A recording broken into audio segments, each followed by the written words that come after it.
¿Cómo andan? ¿Cómo están? Gracias. ¿Cómo andan? ¿Todo bien? Bueno, vamos a arrancar. ¿Cómo están? Hace calor, ¿no? Sí. Vamos a bancar un poco ahí con el ventilador y como se fuera, arranca la época. Bueno, queremos hacer una breve presentación antes de arrancar también con la charla, así que un poquito arrancamos. Sí, en principio, bueno, hacer un agradecimiento a todos los que pudieron acercarse a esta charla. Como saben, va a tratar un poco de psicofármacos y esta misma viene en el marco de todo lo que es nuestra Semana de la Salud Mental, instancia que como Utopía construimos hace ya 13 años, apostando a que, vernos en un lugar activo como estudiantes de esta facultad, en discutir nuestro plan de estudio, en discutir nuestra formación, sentirnos parte en ese sentido. Así que nada, en principio, bueno, el agradecimiento obviamente, y bueno, a Ernesto, ya que estamos, en poder acercarse a la Facu y sumar a estas instancias. La verdad que esto no nos parece menor, más apostando, bueno, lo que es nuestra discusión del plan de estudios, que viene de la mano con, bueno, la propuesta de la Semana de la Salud Mental y su porqué, entendiendo que hay varios temas que quizá quedan por fuera y que hacen la diferencia para pensarnos como futuros profesionales en salud mental, tener o no herramientas. Así que en eso, por eso el incentivo de que se puedan sumar estos espacios y apostemos a construirlos entre todos incluso, en pos de, bueno, llevarlo a una discusión del plan de estudio que sabemos es necesaria, más en este contexto que avanza muy rápido y nosotros para poder estar a la altura de abordarlo como profesionales. Así que en primer lugar eso. Yo lo tomo súper breve también, como para enmarcar también de dónde venimos y también cosas que venimos discutiendo en nuestra facultad en pos de esto que decía Lu, ¿no? Venimos de un plan de estudio que tiene más de 40 años, que venimos insistiendo como estudiantes la necesidad de actualizarlo a la luz de las problemáticas y las nuevas problemáticas que van apareciendo en salud mental.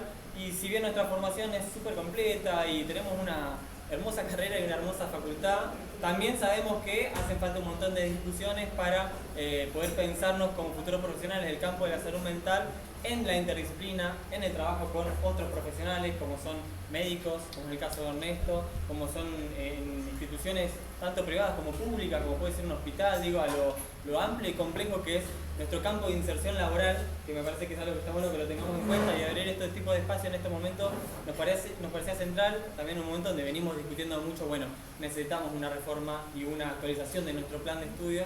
Estos espacios son espacios de formación que, dicho sea de paso, nos alegra un montón también contar que, además de contar con el apoyo de la FEPRA, de la Federación Argentina de Psicólogos y Psicólogas y del Colegio de la Provincia de Buenos Aires, también hoy en un acto en la municipalidad, la Semana de la Salud Mental, que ahora se transformó en un mes de la salud mental, fue declarado de interés municipal, así que creo que también habla del lugar en el que queremos posicionar a la salud mental en las discusiones de una ciudad, de una provincia, de un pueblo entero. Así que de ese lado, insisto con agradecerles por estar acá, que creo que también habla de nuestro interés por seguir formándonos y de lo que queremos esta carrera, esta facultad. De vuelta a Ernesto, que ahora también un poco nos va a estar contando bien dónde labura él es médico psiquiatra, entiendo ex residente del Hospital Rosa también, ¿verdad?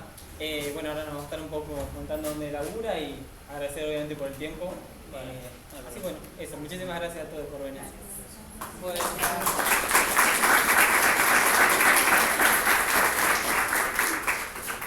Bueno, buenas tardes. Está bueno que sean bastante. Yo no sabía cuántos iban a venir, si les interesaba o no el tema. A ver, yo de presentarme estuve en el Rossi como 15 años, hice la residencia ahí. Por ahí muchos no conocen o no sé si han ido a hospitales. El Rossi, si quieren, es el más cercano al psicoanálisis. Los psiquiatras hacemos la mayoría de los tratamientos en conjunto, con lo cual, bueno, por ahí no sé si soy el psiquiatra prototípico en ese sentido. Trabajo mucho con los psicólogos, en privado, en el hospital trabajaba mucho. Para mí, por lo menos son los tratamientos más efectivos cuando se combinan la psicoterapia con el psicofármaco, la psicofarmacología o el tratamiento psiquiátrico, si el paciente lo requiere. En el Rossi estuve 15 años, los últimos 5 fui jefe de sala. Y hace 2 años estoy de perito en la Suprema Corte en el área penal. Así que por ahí me escuchen hablar algo de pericia, pues lo que estoy haciendo hace 2 años. A la mañana y después de tarde hago consultorio privado. Y estoy en la cátedra hace como, no sé, 13, 14 años de psiquiatría. Así que bueno, me gusta el tema de la docencia. A ver, la idea no es que sea un monólogo, me van frenando, van preguntando, van acotando, ¿no es? ¿Sí? A ver, la clase, bueno, a Fede lo estuve llamando, no sé, ahorita un problema, no puedo venir, quizá aparece. Claro. A Esto les quería decir. Hace unos años di el curso de psicofármaco en el colegio de médicos, no sé si alguno lo hizo. Hay un curso, no sé si lo siguen haciendo, yo estuve 3-4 años. Y muchas de estas filminas las saqué de la clase introductoria de ese curso, que era para ya psicólogos recibidos o estudiantes avanzados de psicología. Las preguntas, a ver, un poco para ir pensándolas hoy. ¿Qué es un psicofármaco y por qué trae beneficio a distintos cuadros clínicos? Digamos, ¿para qué sirve un psicofármaco? ¿Qué hace un psicofármaco? Va a ser muy general, pero está bueno que tengan la idea. ¿Qué buscamos al indicar una medicación? Que esto es algo que muchos colegas de ustedes, bueno, podrían estar recibidos o van a ser futuros psicólogos, muchas veces derivan y está bueno que cuando deriven a un psiquiatra, ustedes piensen el caso y para qué. Yo obviamente les pregunto, pero ¿qué querés vos? ¿Qué necesitas? Hay que pensar, por lo menos el fármaco lo pensamos en función de que siga una terapia, de que sostenga una terapia. Hay pacientes que empiezan una terapia, se angustian demasiado, no duermen bien, tienen insomnio, se angustian y ansiedad. Y el psicofármaco muchas veces sirve para aplacar esos síntomas, para que el paciente siga yendo a la terapia. ¿Está bien? ¿Qué pasa? Si ustedes tardan en derivarlo y el paciente la pasa mal en la consulta con ustedes, futuros psicólogos, quizás no vaya más a la consulta. Porque nadie quiere remover lo que ya saben a un espacio. ¿Está bien? Y si, está bien que estés angustiado en un espacio terapéutico, pero tiene que tener una medida, un tope. En ese sentido, hay que pensar al psiquiatra en esa función. Digamos, ¿no? Decir, che, bueno, este paciente está muy angustiado, este paciente está, hace mucho que no duerme, este paciente está, no sé, con irritabilidad, este paciente puede estar deprimido. Bueno, pienso en un psiquiatra y hay mucho, porque yo tengo muchos pacientes psicólogos y he tenido, hay mucho prejuicio que yo creo que traen de la facultad, de la formación de ustedes acá, que muchas veces en la consulta con el psiquiatra decís, che, mira, te lo derivo para que una interconsulta haces. Fíjate a ver si lo tenés que medicar. No piense que cuando vas a un psiquiatra sí o sí lo vamos a medicar. No trabajamos así. Yo personalmente incluso les digo a los pacientes, como te lo digo acá, prefiero que nadie esté medicado si me preguntan a mí. Cuando los médicos realmente, che, mirá, ahora vemos cuándo vamos a medicar a un paciente. Pero no es algo que quizá hay ese prejuicio, no, lo voy a mandar, lo van a dopar, o vienen muchos colegas, ya digo, con pacientes, no, yo pensé que era distinto, ¿no? Pero ¿qué te pensabas que ibas a un serio? Somos una especialidad más que te va a escuchar y que tiene otras herramientas, tiene como cualquier especialidad médica. En ese sentido, creo que está bueno que ustedes desde ahora lo vayan pensando y vayan sacando el prejuicio. Y después ustedes elegirán con qué psiquiatra trabajar. Así como yo tengo psicólogos que no les derivo a un paciente porque no me gusta cómo trabajan. Y punto. Y cuando me derivan esos psicólogos a algún paciente no lo tomo. Porque no me parece que trabajen bien. Son los menos, pero tengo algunos y yo digo, no, este no lo tomo. Lo mismo ustedes. El día de mañana trabajarán con los psiquiatras o las psiquiatras que ustedes les guste cómo trabajan. ¿Está bien? No, traten de ahí no generalizar y vayan en todo caso probando. A ver. ¿Sí? Bueno, sigo. ¿Cómo elijo el fármaco a utilizar?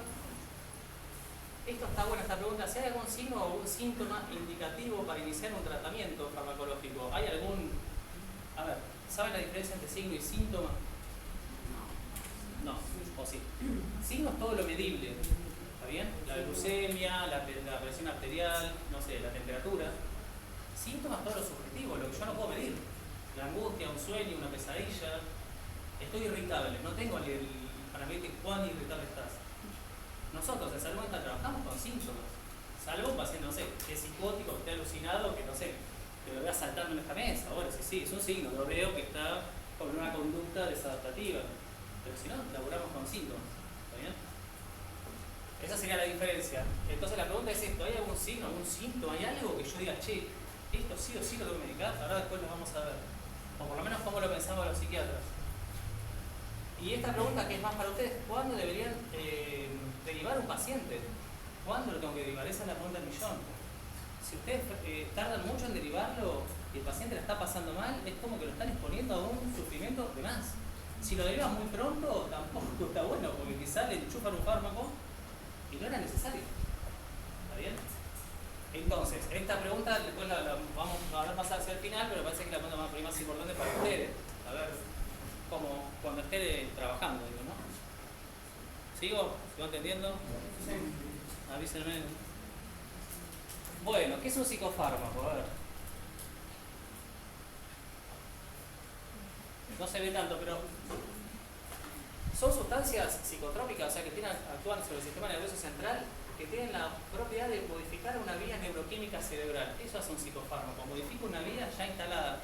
El psicofármaco no hace nada nuevo, ¿está bien? Los psicofármacos actúan sobre los mecanismos cerebrales que ya tenemos todos, biológicos, ¿está bien?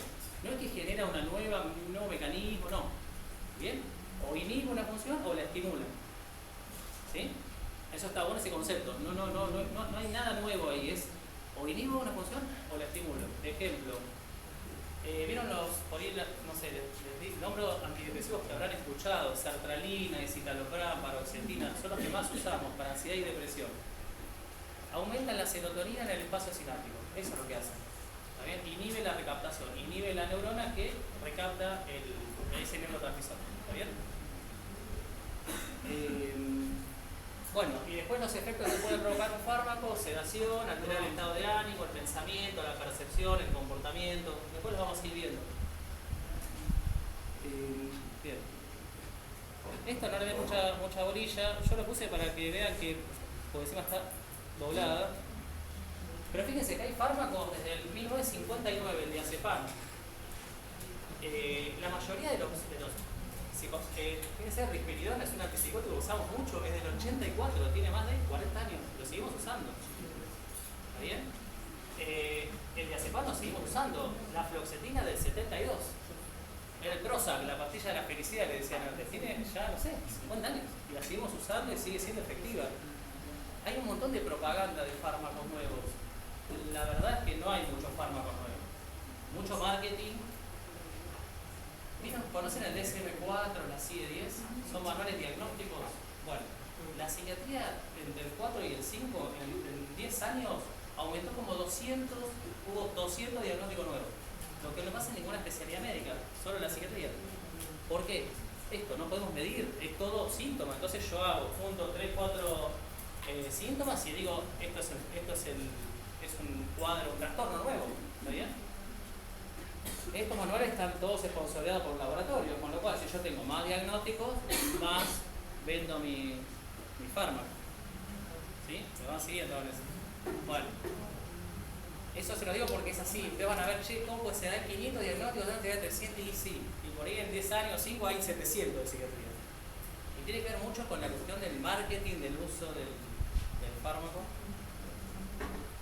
Y bueno, de vuelta, depende a qué psiquiatra ustedes deriven y vayan viendo cómo trabaja. Yo tengo pacientes que recibo de otros psiquiatras que por ahí le dieron el fármaco más caro. Un paciente con ansiedad le dieron un fármaco que sale mucho, que es el último que salió al mercado, cuando no es necesario. Hay fármacos 10 veces más baratos que son efectivos. ¿Está bien? ¿Qué piensa uno? ¿Qué piensan ustedes de eso?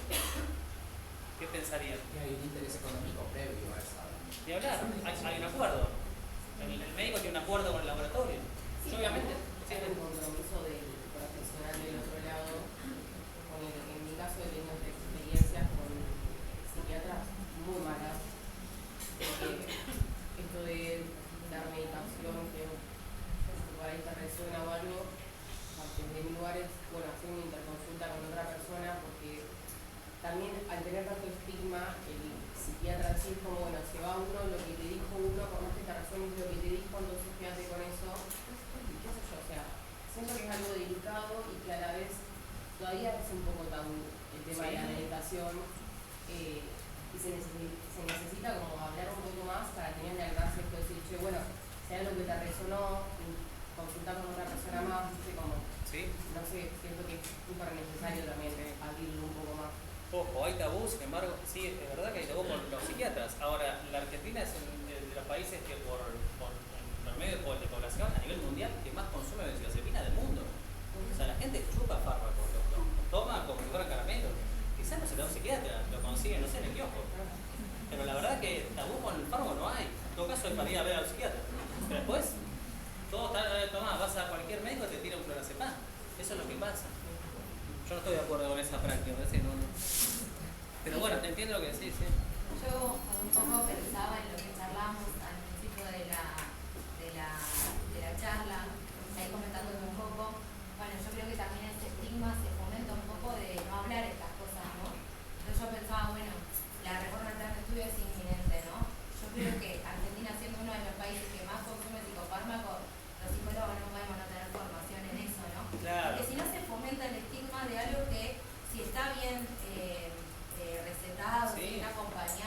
si tiene un proceso, es algo que ayuda al sujeto en un momento. Sí. Sí, eso es así. No, está bueno que ustedes, me parece, como psicólogos conozcan, bueno, este fármaco hace tal cosa, por lo que sea del nombre. Y después el prejuicio tiene que ver mucho con no preguntar al psiquiatra, en todo caso, che, ¿por qué se lo estás dando? No pasa nada, nadie se tiene que ofender si un psicólogo te pregunta, che, ¿por qué? No, pienso tal cosa. Me parece que es cuestión de hablarlo. Ojo, también hay mucho prejuicio de muchos psiquiatras que dicen, wow, el psicólogo, qué sé yo. No sé, no es mi caso. A mí me parece que está buenísimo que haya psicólogos porque nos ayudan un montón y a los pacientes, digamos. Bueno, entonces, la acción de la droga es modificar una función inherente que ya estaba en el cuerpo, aumentan o disminuyen la función. No hay nada, no inventan ningún mecanismo, no hay nada nuevo, ¿está bien? No es que hacen algo distinto. A ver, esto, ¿qué buscamos? Algunas cosas yo las voy a pasar porque ahí son demasiado, quizás no viene el caso tanto hoy, yo no sabía del público, por eso iba. A ver, mecanismo de acción, es lo que el proceso que ejerce el fármaco, ¿no? Eso sería, y puede ser a nivel celular, subcelular, molecular o ya tisular.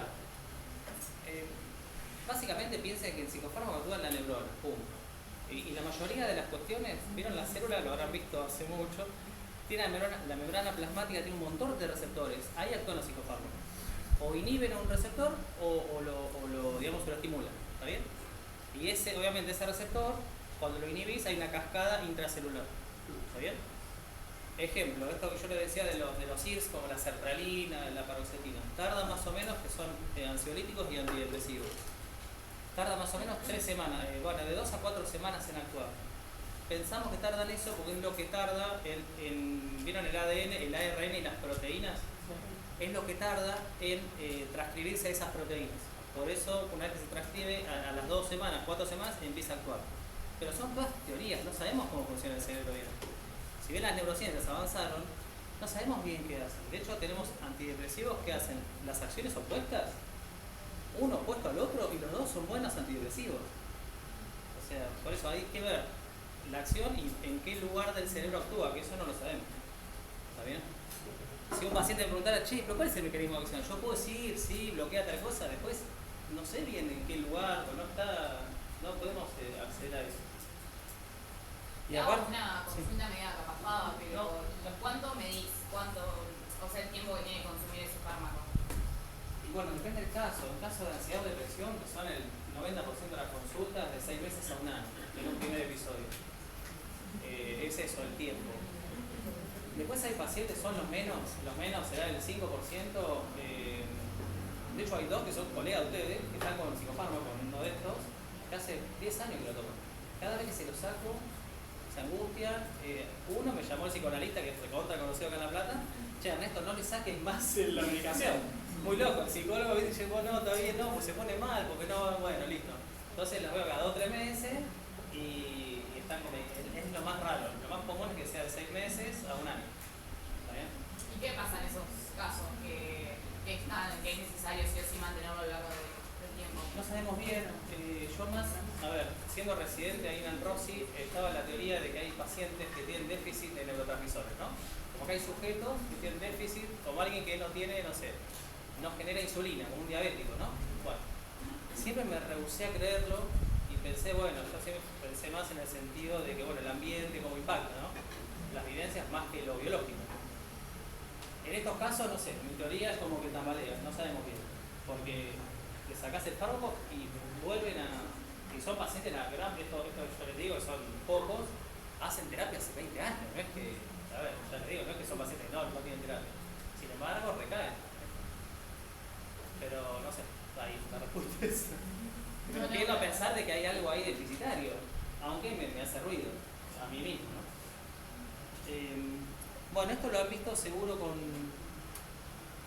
ustedes tienen neuroanatomía, ¿no? Sí. Bueno, la neurotransmisión es química, que es donde actúan los fármacos, y eléctrica. Acá quiero hacer una salvedad, no me maten, pero a ver, una aclaración. Hay 2 órganos en el cuerpo que actúan con electricidad, con corrientes eléctricas, ¿está bien? Corazón y cerebro. ¿Bien? Nosotros en el cerebro, cuando sospechamos una epilepsia, hacemos un electroencefalograma. ¿Bien? La epilepsia sinapsia es un conjunto de neuronas que de alguna manera se autonomizan de modo anárquico y se despolarizan. Lo mismo puede ser una arritmia cardíaca. Cuando un paciente tiene una arritmia cardíaca y lo paletean, vieron que le dan el choque, es para setearlo a cero, ¿no? al corazón. Bien. Está la ley de salud mental, ahora voy a la ley de salud mental, y está la prohibición de la terapia electroconvulsiva en nuestro país. Bien. Hay casos, yo roté en España, en la residencia, Barcelona, ellos usaban el TEC, que es la terapia electroconvulsiva, lo usaban a pasto. Los dos catalanes, que estaban en San Pablo. Imagínense, yo venía de acá, 2010 me fui, y digo, ¿cómo es estos tipos y nosotros lo prohibimos, no?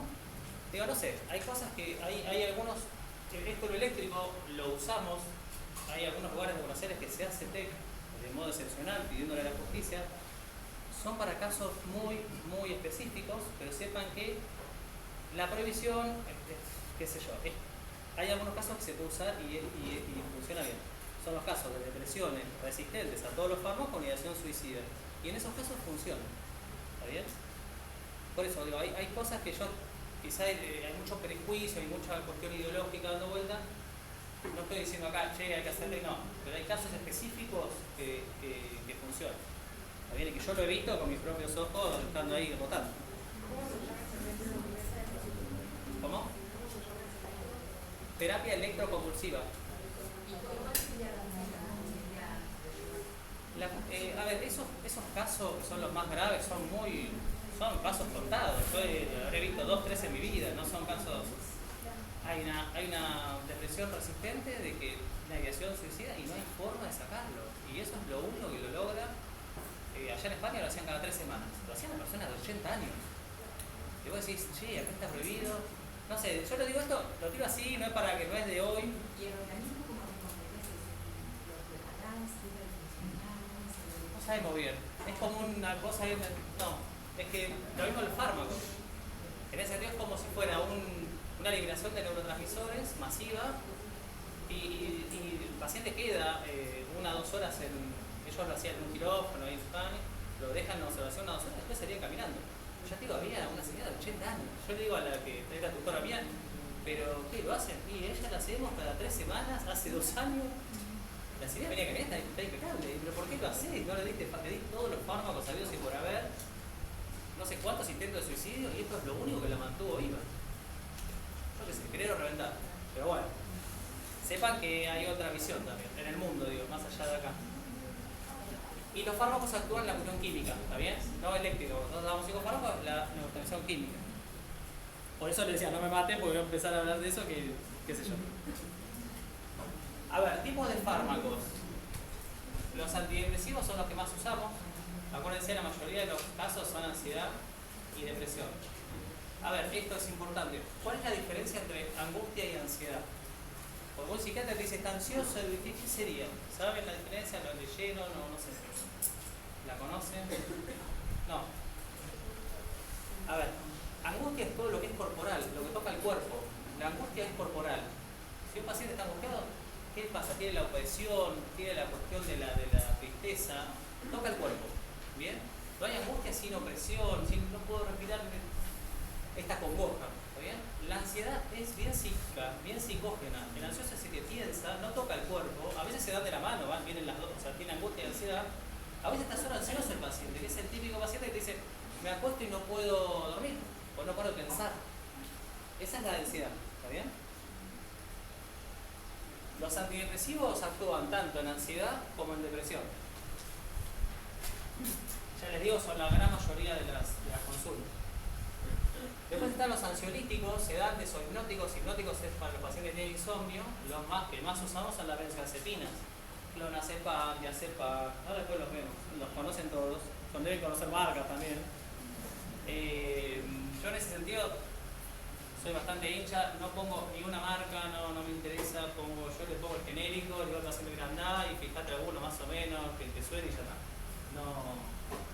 No estoy muy de acuerdo en la ley de genérico, en poner marca y todo eso. No me parece que esté bien. Después están los antipsicóticos. la psicosis más importante, la paradigmática es la esquizofrenia, después está la paranoia, lo que sería ahora el trastorno delirante. Y después hay pacientes que ustedes van a ver que cuando estén ejerciendo o quizá conozcan, que son neuróticos de estructura, para ustedes son neuróticos, incluso para nosotros, pero por ahí uno le da un antipsicótico, que da dosis baja. Hay pacientes con ansiedad que quizás le damos, no sé, sertralina, y como el pensamiento tiene, una cuestión ahí de mucha intensidad, por ahí le damos risperidona en dosis baja. Y usted dice, che, pero pará, no está psicótico. Sin embargo, le das un antipsicótico. Sí, se lo da en dosis baja y es buenísimo para frenar el pensamiento. Para frenar la intensidad del pensamiento. ¿Verdad? Puede ser que tenga como un efecto en este círculo de pensamiento rumiante. Sí, en el TOC se usa. ¿Sí? Ni hablar de TOC graves, están medicados como supieron que el trastorno obsesivo compulsivo, el paciente que no para de pensar con los rituales, se acerca mucho al psicótico. De alguna manera, muchos TOC, hay de hecho trabajos que hablan del esquizo-TOC. ¿No? Como hay una cosa que entonces nos terminamos medicando como si fueran los psicóticos, le damos antipsicóticos. Sí. Sí. Porque yo trabajo en una unidad de alta tensión y veo muchos pacientes con diagnóstico de depresión que necesitan antipsicóticos. A ver, claro, depende, por ahí tiene alguna depresión y es un psicótico de base, no sé, hay que ver eso, pero puede ser por esto sí. Más que nada los usamos con ansiedad nosotros, ansiedad grave, los antipsicóticos en dosis baja, más que en depresión. Pero hay que ver por eso, no sé a qué responde, quizás son depresiones en pacientes con consumo y ahí también usamos antipsicóticos. Sí. Por ejemplo, yo tengo trastorno de ansiedad generalizada y estoy medicada hace 5 años aproximadamente y me dieron el principio de sertralina, no me funcionaba, pasé por sertralina, creo que tuve la primera tratamiento con sertralina hasta que, no sé, pasó mi cerebro, que al principio eran muchos pensamientos, pero como de los demás, y me lo tuvieron que cambiar a citalopram. Sí. Y después el psiquiatra que lo dejé por cuestiones éticas me dio ketamina. ¿Qué te apilo? Sí. Pero me dormía. De hecho, yo estaba acá estudiando y No puedes estudiar. No, bueno, pero depende de la dosis, como todo. Todos los psicofármacos, no es que la quetiapina es excelente, es un fármaco que usamos un montón, incluso en neuróticos, en ansiedad, depende de la dosis. Hay mucha esta idea de, no, vas al psiquiatra y te va a dopar. Bueno, a ver, todos ustedes, si son los psicólogos del paciente, lo llaman, che, mira, está muy dormido. Y si son ustedes los pacientes del psiquiatra, che, mira, esto, vengo a la facultad y no puedo concentrar. Depende mucho de la dosis el efecto. sí, después fui a la psiquiatra y directamente me la sacó. Te sacó. No, pero sí, eso de que yo cuando leí ketamina y vi que era para personas que son Bueno, claro. A ver, está bien. Ahí hay dos cuestiones. Normalmente cuando damos un antipsicótico, yo se lo doy a un paciente que no es un esquizofrénico, no tiene un cuadro psicótico, le digo, mira, esto es un antipsicótico, vos vas a ir a Google, va a decir que es antipsicótico para esquizofrénico, no te asustes, te doy dosis baja, te doy por esto. Como todo, depende de cómo se lo explicás. Ante todo, yo creo que da la posibilidad, o sea, uno creo que como desde este lado, que como un paciente que va al psiquiatra necesita ese espacio de pregunta y de saber para qué es cada cosa, o sea, y si del otro lado hay alguien que no te está queriendo responder eso, te tiene que hacer ruido, porque básicamente... Pero a ver, piensen, más allá de un psiquiatra, piensen que van a un gastroenterólogo y te dan una medicación, es lo mismo. O vas a, no sé, al médico, al ginecólogo y te dan una medicación y che, y esto, y si no te es lo mismo. Eso tiene que ver con el acto médico. Sí, bueno, está marcado igual en la ley de salud mental la explicación de Pero cuál va a ser la intervención, por qué la intervención, cuáles son las consecuencias, qué puede pasar. Bueno, o sea, eso que se llama consentimiento informado. Vieron que cuando ustedes se van a operar nos hacen firmar un papel, eso es consentimiento informado, es explicar todo esto. En toda la medicina se tiene que dar, no solo en la psiquiatría, en toda la... Sí, No, voy a decir una cosa. Yo vine porque lo conozco a Federico, mira.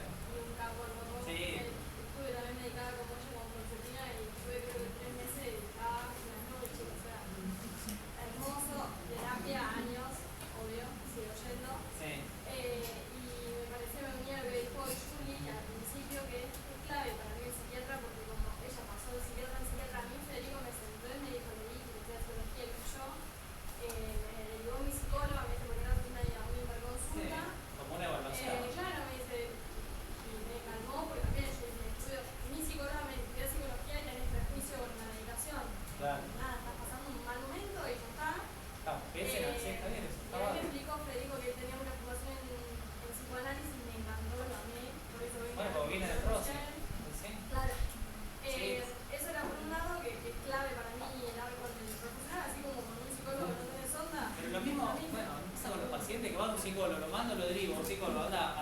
tengo algunos que voy derivando. No, no me cayó bien, bueno, anda otro. Anda a 10 hasta que consigas uno que te caiga bien. Está bien eso. Y ustedes incluso como psicólogo, incluso uno mismo como psiquiatra, hay pacientes que quizá vos decís, che, yo lo atendí bien y bueno, no quiere venir. Bueno, a veces es una cuestión de piel, de un encuentro, no sé, ¿no? Hay variables que uno no maneja. Y te quería preguntar para los chicos, yo trabajo con nenes que tienen TDAH. Sí. ¿Qué se utiliza en eso? ¿O con TEA? Sí, TDAH. Sí, metilfenidato, lo que más se usa. Yo no atiendo niños, pero metilfenidato es lo que más se usa. Es el... Conozco porque sé que toma, pero ¿qué es eso? No, es un estimulante. A ver, acá. Es un estimulante. Es la Ritalina, es la marca más conocida. Por ahí la conocen que... bueno, sí digo que después están los estabilizadores del ánimo, todo lo que es para el trastorno bipolar, que ahí están el valproato de sodio, el litio, lo escucharon hablar seguro, la motrigina. Bueno, el biperideno son los anticolinérgicos, o trixifenidilo casi ya no lo usamos. El biperideno lo usamos para pacientes que están con risperidona, realmente se usan psicóticos para los efectos adversos de los antipsicóticos. Después les digo algunos que así ustedes saben cuáles los más frecuentes, no son tantos. Bueno, los estimulantes, el que más usamos es metilfenidato, esto para el TDAH, el niño. Y los antidemenciales, vieron que cada vez hay más pacientes con demencia y cada vez va a haber más pacientes con demencia. La principal causa de la demencia es la edad. Como ahora la expectativa de vida cada vez es mayor, entonces hay más demencia. Nuestros abuelos no se demenciaban o se morían antes. ¿Está bien? En la medida que uno vive más, hay más porcentaje de demencia. Entonces cada vez la demencia, bueno, es una gran pandemia y de hecho los países no saben qué hacer.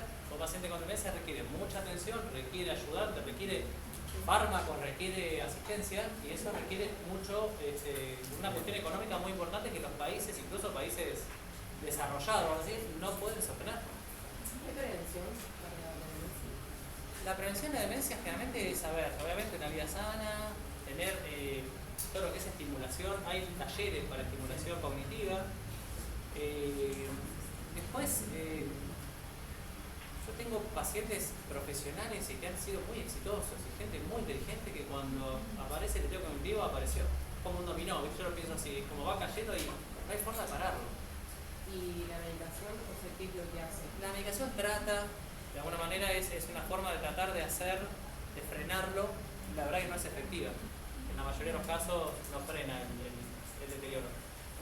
Es memantina, donepezilo, ribastigmina, hay unos parches que por ahí, si no saben que tenga demencia, quizás los tiene. Pero bueno, son intentos. Siempre hay mucha, a ver, piensen que hay mucho dinero puesto en investigación para la demencia, porque el laboratorio que consiga un fármaco que realmente frene la demencia, bueno, porque hay muchos, millones de personas, tenemos mucho. Pero si no son efectivos los fármacos, la verdad que...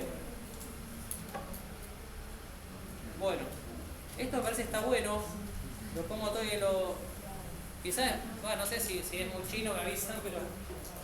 A ver, los antidepresivos, básicamente sobre la serotonina, para todo lo que decíamos, inhiben la recaptación de serotonina. Esos son sertralina, fluoxetina, citalopram, paroxetina, lo que vas a usar. Después hay otros que se llaman duales, que son antidepresivos, que actúan sobre la serotonina y noradrenalina. Y ese la venlafaxina, por ir a escuchar, que es un antidepresivo que lo usamos en depresiones ya más no resistentes, pero más graves, vamos a decir. ¿Está bien? Cuando no responden a NIPS usamos venlafaxina, que es un dual. Después de los ansiolíticos y sedantes, más que nada las benzodiazepinas, como decíamos, clonazepam, alprazolam, diazepam, sobre todo actúan sobre el GABA, que es un receptor que inhibe la neurona, o sea, la negativiza. Sí. ¿Tengo una consulta? ¿Por qué se espera hasta último término o hace mucho tiempo el proceso para usar los duales? No, ¿Hay muchos efectos secundarios? Bueno, pero depende. Si es una depresión ya grave, con las depresiones las dividimos en leve, moderada y severa, ¿no? Una depresión severa es una depresión, no sé, alguien que está en la cama, que realmente ya no se está alimentando, que hay ideación suicida. Ahí directamente vamos con un dual. No es que esperamos. Igual la pregunta está bien porque tiene más efecto adverso que el IX, porque al actuar sobre la noradrenalina, la venlafaxina no se puede, bueno, hay que tener precaución en pacientes con hipertensión arterial o pacientes que el paciente no puede tener una arritmia cardíaca. porque la noradrenalina estimula, es una estimulante, entonces puede ser una arritmia que la empeoremos. Así que sí, tiene más efectos adversos que el IPS. ¿Está bien? Pero a veces vamos derecho con eso. Ahora yo veo lo de antipsicóticos que afecta la dopamina y me acuerdo de que dijiste que los antipsicóticos son usados para el consumo y bueno, relaciono y me acuerdo de que la cocaína afecta la dopamina Sí, y me pregunto si se usa en cocaína, por ejemplo, ¿en qué pacientes se utilizan los antipsicóticos para el consumo? Ahí voy. Una cosa más de esto del ansiolítico, que está bueno que sepan, el GABA está receptor, el alcohol actúa ahí también. Por eso no hay que mezclar benzodiazepinas, el clonazepam, por ejemplo, con alcohol. Los dos son depresores del sistema nervioso. Y otra cosa también importante que ustedes tienen que saber, yo creo, todas las benzodiazepinas generan acostumbramiento. En medicina le decimos tolerancia. ¿Qué pasa? Lo dejas de tomar, tenés abstinencia. Para el mismo efecto necesitas más dosis. Entonces, ¿cuánto tiempo tarda en hacer tolerancia la benzodiazepina? 2 meses. Si ustedes tienen un paciente que viene tomando hace mucho tiempo, bueno, está bueno que ahí lo manden a un psiquiatra y mira, esto no está bien, que te lo vaya sacando.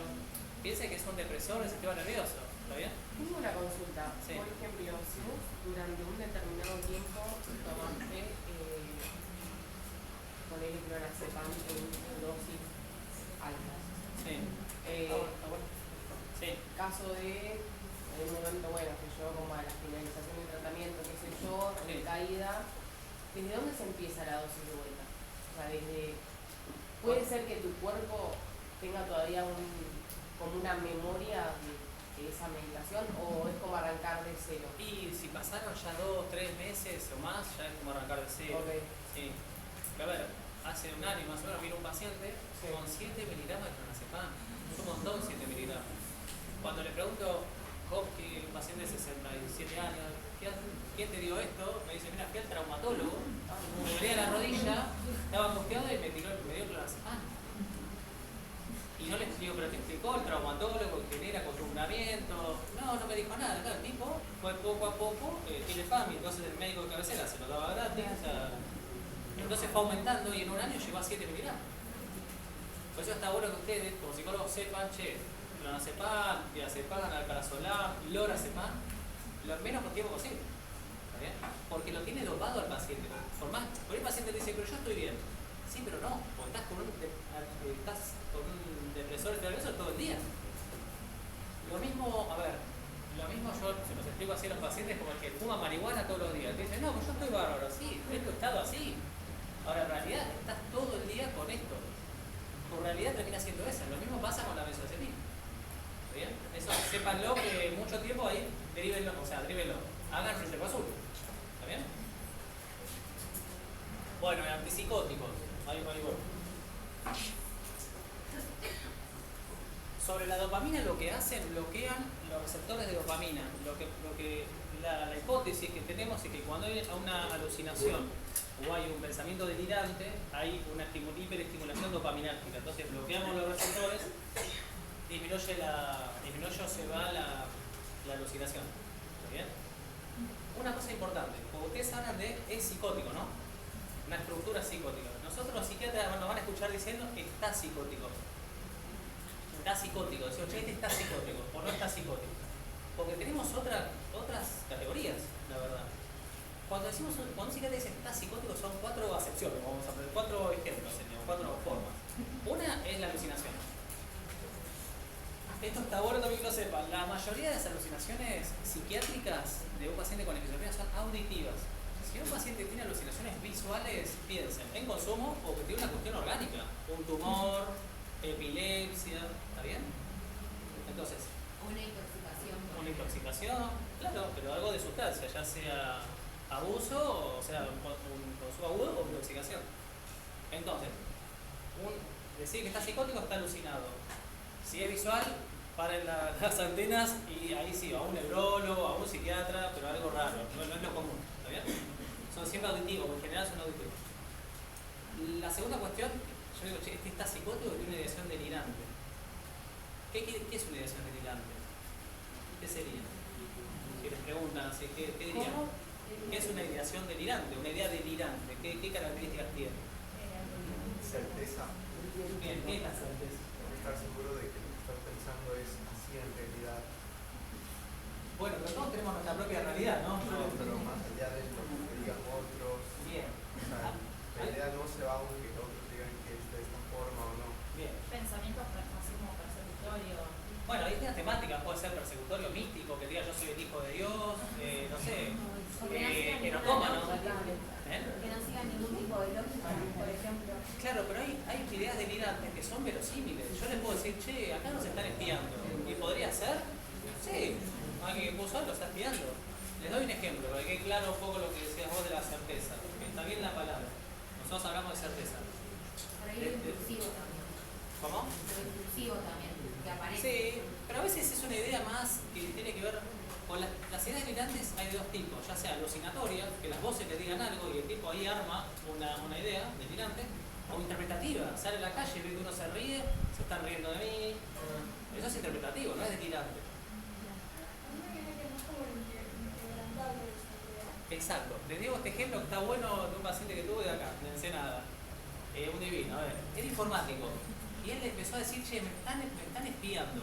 Él tenía su cuarto, estaba con la compu, me están espiando. El padre, piola, habla conmigo, pero che, mirá, contratá a un ingeniero, chequea el techo. Bueno, dale, un ingeniero de sonido chequeó, buscó, qué sé yo. Obviamente no encontró nada. El paciente seguía diciendo que lo estaban espiando. ¿Cómo resolvió el paciente la cuestión? Puso una media sombra en el techo de su computadora. ¿Está bien? Tapó eso, una lona que no dejaba ver nada. Pablo se llama el paciente. Y me dice, ya no resolví, ya está. Yo por eso, yo sé que la cámara está, pero yo con eso ya está. Esa es la idea delirante. Aunque fue el ingeniero, el padre, no había nada, él sigue pensando que está. ¿Está bien? Esa es la certeza. Hay delirios que están súper sistematizados también. ¿Sí? ¿Sí? ¿Quedó claro entonces la certeza? O sea, lo que no tiene que hacer con un paciente que está delirando es decirle, che, lo que estás diciendo no es así. ¿Por qué va a hacer el paciente? Se va a enojar. ¿Está bien? Se va a enojar. Bueno. Ese sería, me quedó una duda, ese sería como un caso más leve de esquizofrenia. El paciente psicótico, no sé si es esquizofrénico, no hace tanto que yo lo veo, pero bueno, el paciente que yo veo que está psicótico, o tiene esa idea. Después, pero como que quedaba en eso puntual o iba a mayores. No, salía a la calle, me están mirando, le tomaba toda su vida. Pero porque también hay pacientes esquizofrénicos que, no sé, directamente no pueden como capaz bañarse o hacer como la vida normal y se terminan dejando. Sí, pero o eso es como una cuestión de grado. Sí, en realidad la esquizofrenia depende más por brotes, ¿viste?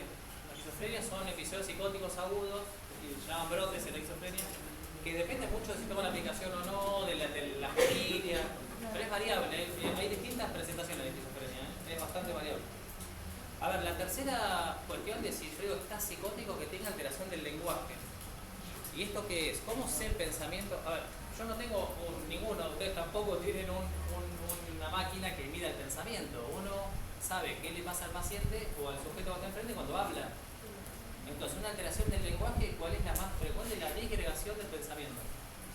¿Qué es que está disgregado? ¿Qué es el típico caso del esquizofrénico cuando está en un brote psicótico? Que no sigue una idea directriz. Va hablando y ustedes hablan, entienden, o sea, dice palabras, pero no se concatenan. Entonces no pueden entender a qué va. Sigue hablando, o metonímicamente, dice muchas veces el psicólogo. ¿Está bien? Como que esa disgregación. Y la cuarta acepción o digamos, ejemplo cuando yo está psicótico, tiene alteración de conducta. Si yo estoy acá callado y no sé, ahora empiezo a colgarme de ahí, me empiezo a sacar la ropa, empiezo a, no sé, agarro un banco y me lo pongo en la cabeza, ¿viste? Está loco. Por más que yo no hable, ya ven una conducta ahí desorganizada. ¿Está bien? Entonces, cuando decimos está psicótico son esas cuatro cosas. 1, 2, ¿está bien? Puede ser las 4 puntos. ¿Bien? ¿Quedó eso? Entonces los antipsicóticos bloquean la dopamina, esto es la mayoría. Esto es muy resumido igual, pero yo no quiero volverme loco con tantas cosas. Estabilizadores del ánimo, bueno, todos esos canales de sodio, no es tan... Bueno, esto lo sigo porque me parece que son los 3 más, por ahí más importantes. Pero profe, sí. Aún no me respondido a la pregunta. Decime. Porque la cocaína no inhibe, sí. inhibe la producción de dopamina.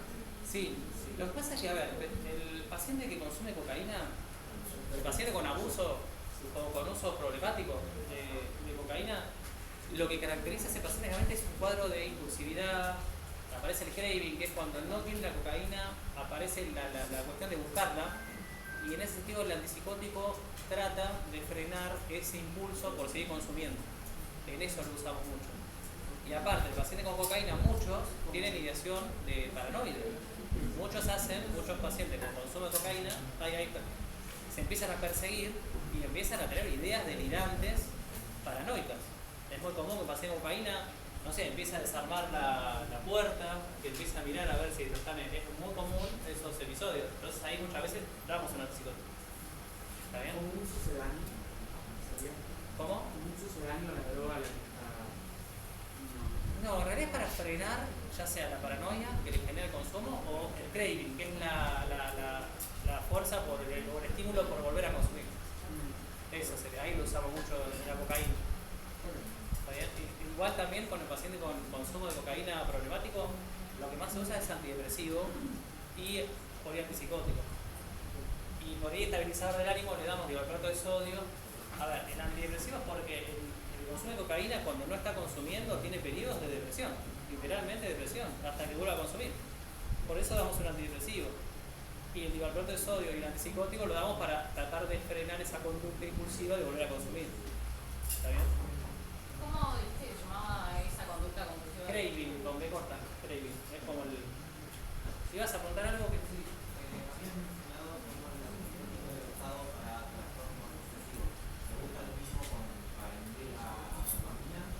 Sí, es lo mismo. Sí, eso, a ver, el trastorno obsesivo compulsivo, piénsenlo, yo a veces lo entiendo un poco, no es que sean psicóticos, quizás ustedes en un paciente con TOC grave, desde el psicoanálisis lo ven con una estructura psicótica. Quizás sí, usted dice, este es un psicótico. Nosotros en psiquiatría muchas veces el TOC está dentro del cuadro de ansiedad, pero es verdad que el TOC grave lo terminamos tratando como un psicótico, con los fármacos, ¿viste? Porque bueno, piensa en un paciente que no para de pensar, y no para de pensar, está realmente loco, digamos, ¿no? La cuestión que no para. Un paciente con TOC puede estar 3 horas para salir de la casa. Está bien, porque chequea, es una cosa...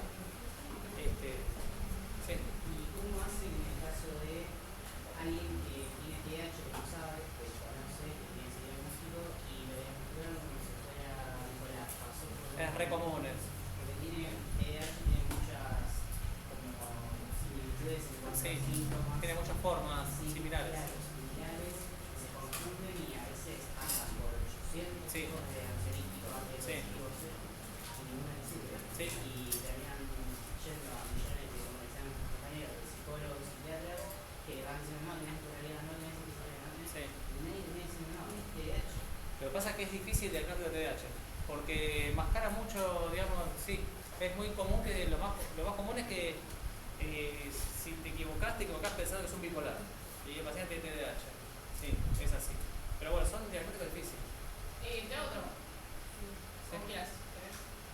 ¿Qué pasa en los casos donde le erras poner? O sea, sé que está mal, es una mala praxis. ¿Cómo si le erras? Le erras el diagnóstico. O sea, te da un diagnóstico, te lo deriva en una interconsulta y suele pasar. A ver, el tema del diagnóstico. Uno da siempre el diagnóstico al paciente. Hay que ver cuándo, a qué paciente, de qué manera se lo das.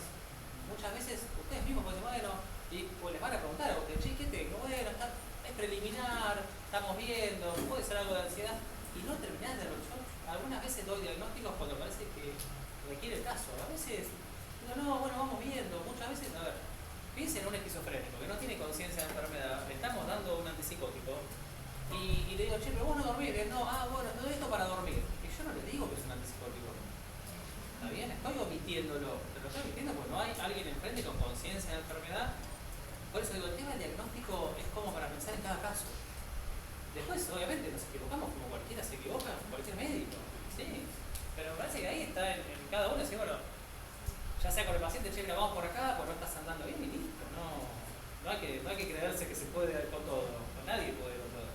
Eso, incluso, a ver, lo que le digo muchas veces a los alumnos de medicina, están en 4º año. El buen médico, y lo mismo puedo pensar a un psicólogo, no es el que pueda atender a todos, porque uno en la relación médico-paciente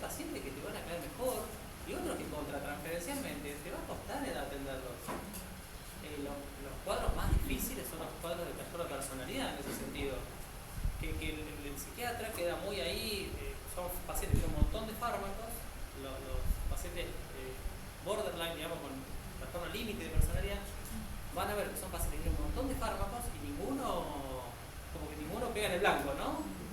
Entonces, a veces creo que el buen médico es el que dice, che, para este caso lo derivo porque no estoy pudiendo. Pero no es una cuestión de, uno no tiene que sentirse mal, por el contrario, dice, bueno, a ver, hay casos que yo prefiero no tener o que en este momento de mi vida no. Parece que eso habla de alguien que. ¿Por qué es tan complejo abordar una problemática con trastorno de personalidad? Es decir, que son casos. Y son casos complejos porque, a ver, a nivel contratransferencial son casos que no van a la consulta y aparece en la guardia que se cortó porque se peleó con la pareja, son cuadros muy impulsivos, con conductas de mucho riesgo, consumo generalmente, y dificultad en el lazo vincular, en general en su vida, incluso también con vos, con el psicólogo, con el psiquiatra, en la vida. Entonces son casos complejos. Pero a nivel más contratransferencial, lo que te pasa a vos con el paciente. ¿Está bien?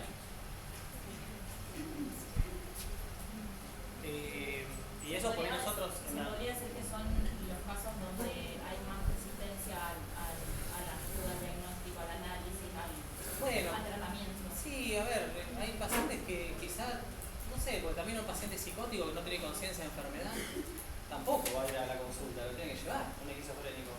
O un bipolar, si conocen a algún paciente o han tenido algún familiar bipolar, cuando están hipomaníaco o están maníaco, a ver, la bipolaridad la mayoría del tiempo va a ser depresión, el 80% es depresión, pero tiene momentos de su vida que están hipomaníacos, están más arriba, que no, o sea, que duermen poco, que están muy activos, entonces no hay un bipolar que no nos diga, ay, che, pero yo quiero ser el de antes, que estaba arriba, que no dormía, que digamos que estaba como eufórico. También son pacientes difíciles de tratar, porque cuando están, son pacientes que cuando los medicas están como cualquiera de nosotros. Entonces te dicen, no, yo no quiero tomar esto, porque esto me baja. Entonces el paciente bipolar también es muy difícil de tratar. ¿Está bien? Porque tienden a abandonar el tratamiento. Sí. Tengo una consulta que por ahí puedo quedar media burra, pero bueno, le voy a preguntar igual. ¿Sí? Porque a mí me interesa mucho la clínica de niños. Sí. Y tengo la duda de, ¿el autismo se medica de algún lado? ¿Has tenido algún caso? Sí. Yo los veo más de adultos, tengo 3 o 4 psiquiatras de cuatro que me derivan, cuando ya son más grandes, ¿no? El autismo pensamos con espectro autista nosotros, es un espectro, ¿no? Lo mismo se piensa en el bipolar, un espectro. Entonces autismo se llaman de alto rendimiento, que son el caso más común es el Asperger, que son sujetos que pueden estar como cualquiera de nosotros, que quizás tienen alguna dificultad vincular, pero hacen una vida medianamente como cualquiera. Después hay autismos más severos. ¿Cuándo medicamos a un paciente autista? Cuando tiene alteraciones de conducta. ¿Está bien? Cuando rompe cosas, revolea cosas, ahí sí lo medicamos. O si está muy angustiado, le damos un antidepresivo. Lo mismo paciente con retraso mental. El retraso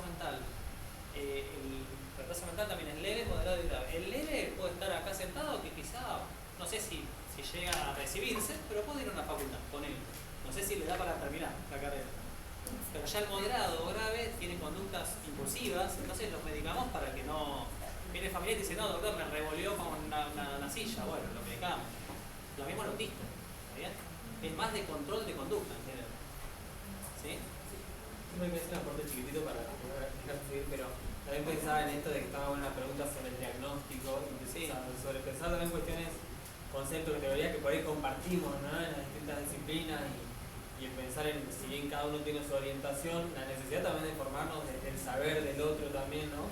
Sí. Porque después pasa esto, ¿no? De compartir pacientes, de compartir consultas, tratamiento, y la importancia del diagnóstico. También pensaba en nuestro lugar como futuros psicólogos, psicoanalistas, y como particularidad que siempre hablamos, bueno, de una cura a través de la palabra, o de un tratamiento a través de la palabra, donde se habla de un saber del sujeto y por ahí la crítica que se hace a la psiquiatría por ahí más clásica de que se piensa que el saber está en el órgano, ¿no? Como, claro. Sin embargo, vos también vas a estar nombrando un montón de cosas que amplían un poco ese panorama. Sí, eso quedó más y que incluso pensaba también en esto, ¿no? La importancia, que hay algo que aporta mucho en nuestra mirada, que es la singularidad, que creo que lo habían dicho, ¿no? Porque yo pensaba después en el caso por caso, no sé, retomando ejemplos de algunas clases de un teórico de clínica de adultos que, no sé, por decir, el riesgo, por ejemplo, de lo adaptativo, también en ciertos tratamientos, se pensaba de, no sé, un paciente que, por ejemplo, no se puede levantar de la cama, nos ponía un ejemplo, ¿no? Un paciente que no se puede levantar de la cama,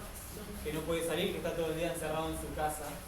Y sin embargo, ese es el arreglo y la solución subjetiva que tiene ese paciente para no levantarse y matarse, por ejemplo, ¿no? Y a veces el riesgo de un psicofármaco como puede que la declaración es decir, bueno, vamos a insertarlo, que se levante, que viva. Digo, como el riesgo singular de cada caso, ¿no? Sí. A ver, igual, quedando psiquiatras también trabajamos el caso por caso. ¿Y en qué sentido? A ver, hay dos pacientes, a los dos le indicamos el citalopram y a cada uno le decimos cosas distintas. Incluso a cada uno yo digo, lo quiero que el fármaco le haga esto en este y aquel que hizo. Digo, siempre ese mismo fármaco, sí, pero no le digo lo mismo a los dos. Porque veo qué le digo a cada uno. Según lo que me vayas contado de su historia, de cómo decir. En eso hay que, por eso, en definitiva, entiendo que el psicoanálisis tiene que ir caso por caso, singular, pero nosotros aunque vemos el mismo fármaco, a ninguno le decimos lo mismo. O sea, no es que para todos es igual. Aunque sea el mismo fármaco, Porque está bien, no es lo mismo. Está lo que se llama el efecto placebo, por ahí escucharon hablar.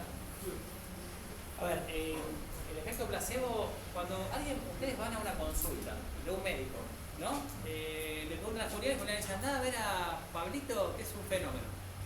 Ya empezó el efecto placebo, porque se lo dijo Julián, porque ustedes son amigos de Julián, confían en él, y le dijo que Pablito es un fenómeno, el médico. Entonces ya está el efecto placebo actuando, antes que conozcan al profesional. ¿Bien? O si le dice Pablo, che, andate a, perdón, te tomé, Julián, andate al italiano, y vos no confías en el hospital italiano, ya empezás con una transferencia negativa. Decís, ay, no, yo prefiero ir al español, no sé, ¿está bien? Y después lo que le decimos, tiene que ver, yo hay paciente que le digo, che, mira, esto te va a hacer bárbaro, y toma sertralina, que les decía hoy, tarda, no sé, un mes. Y al otro día me llama, no, Reto, estoy bárbaro, ya. Placebo, obviamente, a la semana estoy mal, y sí, dura unos días. Pero a ver, ¿está mal usar el efecto placebo? No, está mal, uno lo usa. Y ustedes se van a cualquier médico, lo usa. Le dicen, che, toma esto, te va a hacer bárbaro, quédate tranquilo. Lo usamos, porque sabemos que cualquiera que se va mejor de la consulta, va a andar mejor. Lo mismo lo usa un cirujano. A ver, Sí. No, una duda con respecto al efecto placebo, que a mí me parece que por ahí, usándolo continuamente, podría llegar a ser ineficiente. Sí, obvio. Sí, no va a ser en cada club. Sí, obvio, sí, pero bueno, es como un empujón más a que esté mejor, aunque sabes que después va a andar mal a los días. Pero es como, empujás para que vaya por ahí, ¿está bien? Sí, claro, sí. Mínimamente lo mantenés motivado como para que no aunque sea unos abandones días. la consulta, Sí. que no abandones el tratamiento. Aunque sea unos días, claro. Sí. Otra cosa que me quedé pensando, que lo que hablaste sobre alucinaciones visuales, Sí. si siempre que se presenten, digamos, hay que pensar algo más orgánico, como Y, a ver, o podría ser parte también de una psicosis. podría ser parte de una psicosis. Pero en medicina te he dicho ni nunca ni siempre, ¿no? Pero está bueno que lo sospechen. Está bueno que hagan la consulta igual. Realmente hay psicóticos que tienen alucinaciones visuales, los hay. Pero cuando es pura y solo visual, es raro. Si es un paciente que escucha voz y a la vez te dice que ve algo bueno, podría ser. Que sea el cuadro psicótico. Pero un paciente viene y dice, no, yo veo cosas, veo una sombra ahí. Bueno, podría ser una histeria, ¿no? Pensando en psicoanálisis. Pero no está de más. A ver, piensen esto. La epilepsia es una enfermedad que por ahí no se habla mucho, ¿no? Es la que enmascara todo. Una paciente con epilepsia puede tener todos los cuadros psiquiátricos, todos. ¿Está bien? Entonces no está de más. Ustedes vean a alguien que escucha algo con respiración y dicen, che, no voy a mandar al neurólogo. No veo nada. Que era un electro. ¿Está bien? Nos pasó un caso en el Rossi que yo estaba el primero. El primero era, hablando de epilepsia, que esto se van a acordar que paciente que estaba internado con alucinaciones visuales y auditivas, que insultaba a las enfermeras, puteaba, se quería tirar por la ventana. El Rossi creo que es vertical en el hospital. Bueno, quilombo en el hospital, dirección, qué sé yo. Bueno, vamos a mandarlo a San Martín, que San Martín tiene la sala de salud mental. Bien. Va a San Martín. En el San Martín, un lúcido, muy lúcido, dice, che, pará, es raro esto. Es raro, son psiquiátricos, tiene mucho de alucinación visual. Vamos a hacer un electro. Y tenía un cuadro de epilepsia. Entonces, el paciente tenía un estatus epiléptico, es un cuadro de epilepsia sostenido, y que nosotros en el Rossi no nos dimos cuenta. Por eso digo, está buena la sospecha, y si tienen la sospecha, no derivan, no derivan, en una consulta. ¿Está bien? En el caso de que sea, por el caso de que sea con una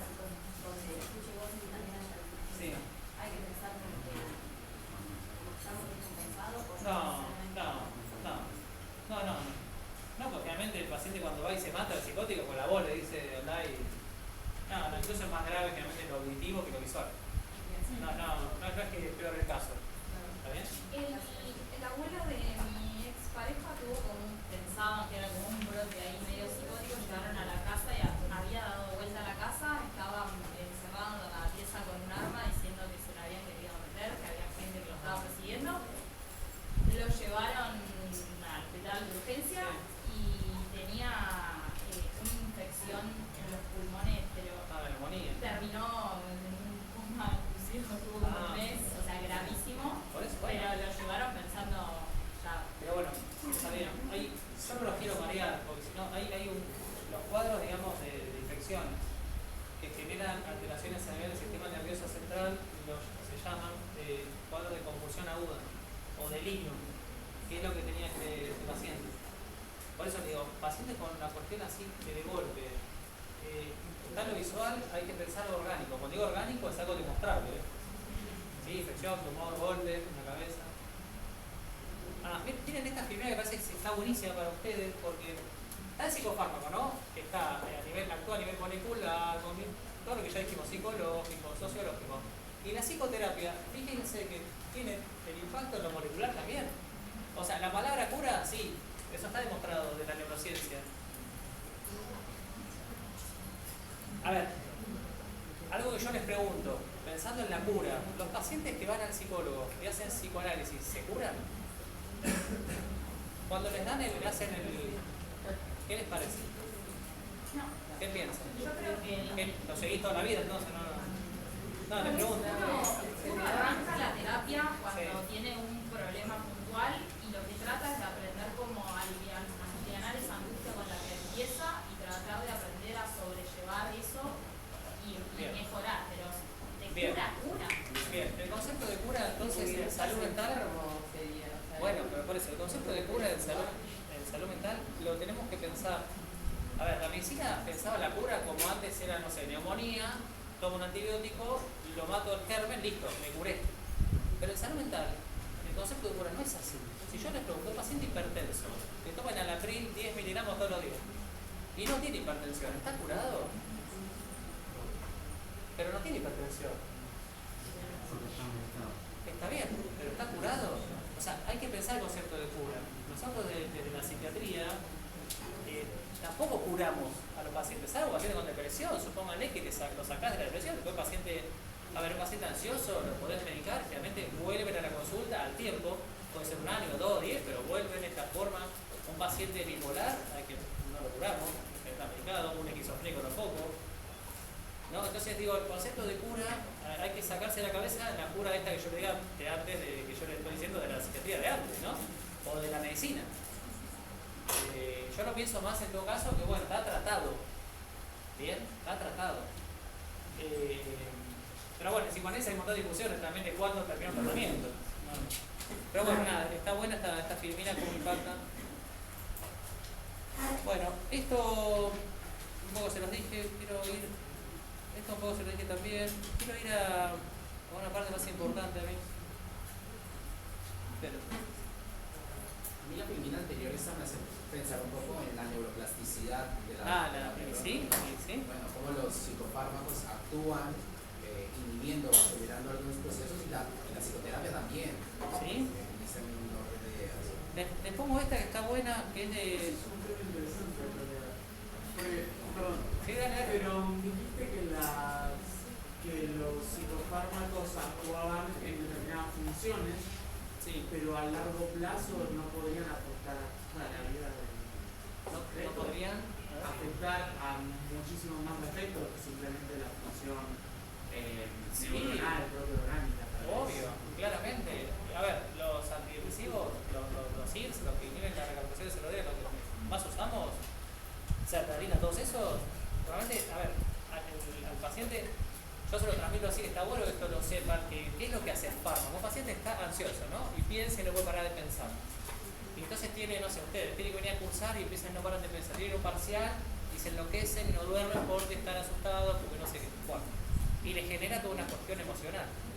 ¿Qué hace que un pensamiento se nos quede en la conciencia? Porque el cerebro nunca para de pensar. El cerebro cuando soñamos sigue pensando, cuando estamos dormidos. ¿Por qué un pensamiento se nos queda en la conciencia? ¿Qué les parece? ¿Por qué un pensamiento se nos queda en la conciencia y otros no? ¿No? Por una situación que te puede ser. Bueno, eso más extremo, puede ser, y si no... O alguna carga afectiva que tenga eso. Bien. Depende del peso Muy bien. emocional que le dé. Exacto. Ya Freud lo habló de eso, hace 100 años. Un pensamiento se nos queda en la conciencia cuando nos tiene un toque emocional o afectivo. Lo que hace el psicofármaco, la sertralina y estos antidepresivos es como que cortan ese vínculo. De alguna manera el paciente dice todo me resbala, por no decir otra cosa. ¿Está bien? Es como que cuando tengo esa idea o estoy en una situación que me pone nervioso, no me pongo nervioso. Eso hace el fármaco. ¿Cómo lo hace? No lo sabemos bien. Sabemos lo que hace con la serotonina. Claro, yo justamente venía pensando en eso, de esto que nombraste del paciente que tiene 2 años con el mismo tratamiento, y digo, bueno, ¿hasta qué punto? Más allá de que bueno, no me le saques el fármaco porque se me viene abajo, sí. Pero entonces los receptores en algún momento se van a ver colapsados, o no vas a... No pasa eso. No, sigue, no es que... a ver, no pasa eso. En realidad no. Estos casos yo les dije son muy puntuales. No lo tome como un ejemplo. Claro, y esto de que hablabas igual de que quita ese vínculo con lo sentimental, si se quiere. De alguna manera sí. Tengo un amigo que, no sé, está medicado, no sé con qué medicación, me dice, ahora estoy bien, estoy estable, pero siento que no estoy. O sea, no hay algo que me emocione, no hay algo que me ponga triste, no hay un enamoramiento, no hay nada. Sí. Entonces digo, bueno, ¿hasta dónde estoy, no? Porque si estoy pero no estoy... Sí. Bueno, ese es el lado B de los antidepresivos. Sí, me pasa eso. Tenía una paciente que iba a escuchar ópera en teatro acá argentino, que le encantaba la ópera y me decía, esto voy a escuchar y no me emociono. Yo antes lloraba, veía una película y lloraba y ahora no lloro. Eso pasa con los antidepresivos. Por eso es como que te ayuda a nivel de lo afectivo y el pensamiento, pero también es como que te hace una coraza afectiva para todo lo interno y todo lo externo. No es que estás como una planta, yo no lo digo así, no es que vas a estar dopado, pero sí vas a estar como anestesiado emocionalmente. Hasta cuánto ayuda y cuánto no hay que ver cada caso. Hay pacientes que yo les cambio el antidepresivo porque están así como tu amigo. ¿Está bien? Y no está bueno estar así, porque vos algo te tenés que angustiar. Si vas a terapia, algo de angustia tenés que tener. Si no, ¿cómo sabes? ¿De qué vas a hablar? ¿No? ¿Sí? Tampoco tanta angustia, es difícil el límite. Una pregunta, porque estuvimos hablando mucho de los beneficios de los psicofármacos, y por ahí comentar algunos, no sé, efectos secundarios o algo más, vamos a ver del lado B. Del lado B, ahí voy. Sí, voy ahí. Está bueno. No sé cómo. Bueno, ese me parece un re lado B, porque sí, ese es el lado B. Imagínate tomar un antidepresivo y de repente decir, bueno, no siento nada, es como miro algo, una película no me emociona, Este está bueno. A ver, lado B. De los antidepresivos más comunes, los que aumentan la serotonina, el proceso sináptico, o sea, inhiben la recaptación, este es el principal efecto. Porque es que el paciente te dice, che, no soy el que era yo antes. Incluso cuando yo se los voy bajando, que ya hace, no sé, 6 meses de tratamiento y se los voy sacando, le digo, mirá, vas a empezar a encontrarte con lo que eras vos antes. De alguna manera vas a estar más emocional, más... Porque, bueno, aunque hagan terapia, igual se empiezan a reencontrar con lo que como eran antes. Pero bueno, es un poco así. Y después otra cosa importante. Para sacar un fármaco, lo más efectivo, por lo menos en mi experiencia, es hablar con el paciente. Uno es el médico, pero dice, che, pará, yo me parece ya está, ya vas 8 meses, estás estable, ¿no? Después te está yendo bien en tu vida, vamos a sacarlo. Y por ahí me dice el paciente, no, pará, me voy de vacaciones el mes que viene y yo no lo quiero sacar, porque me voy de vacaciones. Listo, no lo tocamos. Yo hasta que el paciente no me dé el ok, no se lo saco. Entonces yo se lo saco y el paciente no quiere, va a andar mal. ¿Está bien? Entonces en eso, la cuestión del médico hegemónico, todo eso ya no es tan así, como era antes, ¿no? Era, che, hacer lo que yo te digo. No, porque yo sé que el paciente no anda bien y me va a llamar al otro día diciendo que está bien. Entonces siempre que vamos a interrumpir un tratamiento, hablo de casos de ansiedad, depresión, no de paciente bipolar, no de esquizofrénico, ¿no? Siempre hay que, de alguna manera, estar de acuerdo con el paciente. Si no, yo no hago ningún cambio. ¿Está bien? Porque no anda bien. Esto, de efecto adverso de la antidepresivos es ese. Después del clonazepam y todas las benzodiazepinas es que el paciente esté muy sedado y que el paciente haya hecho tolerancia, esto que decimos, cada vez más dosis para el mismo efecto. Entonces que un día me llama, che, no tomé la pastilla ni estoy saltando de ley. Sí, está con ansiedad, está irritable, está nervioso, porque las benzodiazepinas generan eso. La interrupción brusca genera ese estado. Entonces no hay que interrumpirlo. Después de lo que es los antipsicóticos, los más comunes, ya sea con risperidona, con olanzapina a menos velocidad, es la distonía, es la rigidez. Van a ver pacientes que están así, con el cuello como tortícolis, o que se le van los ojos para arriba, o la lengua se le traba. Eso es lo más común. Y ni hablar con aloperidol, que es un antipsicótico que hoy lo escucharon hablar, se usa mucho en las guardias, que es buenísimo, está en todos lados, pero puede generar distonía, que es contractura muscular. Y después del litio, bueno, el litio tiene un montón de frutos. Lo que pasa es que por ahí es muy específico. Pero sepa que, a ver, lo más importante de usted como psicólogo, donde ven algo raro, el paciente está medicado, le escriben al psiquiatra, che, esto puede ser por el fármaco. Eso tienen que ustedes, por eso digo, lo más importante para ustedes es confiar en el otro.